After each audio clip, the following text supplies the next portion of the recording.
Astara Dövlət Sərhəd Buraxılış Məntəqəsindən Azərbaycan və xarici ölkə vətəndaşlarının keçidi davam edir. Gün ərzində 200-dən çox şəxsin təxliyəsi həyata keçirilib. Təxliyə olunanlardan 123-ü Çin, 35-i Azərbaycan, 1-i Türkiyə, 39-u Oman, 5-i İran, 6-sı Pakistan, 3-ü Qırğızistan, 3-ü Meksika, 41 nəfəri isə Tacikistan vətəndaşıdır.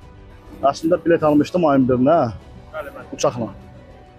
Sonra müharibə oldu, uçaqlar dayandı. Bugün indi sərhəd açıldı, sərhəddən sizə buraxırlar. Bundan bağlı fikirləriniz nədir? Çox razıyıq, qəşəng. Yəni bizi Azərbaycan keçməyə köməklik etməz. İranda baş verənlər mətbuatda yazıldığı kimi deyil. Bugün sərhədə yaxınlaşanda internetə qoşula bildim. Oxudum, amma yazılanların çoxu düz deyil.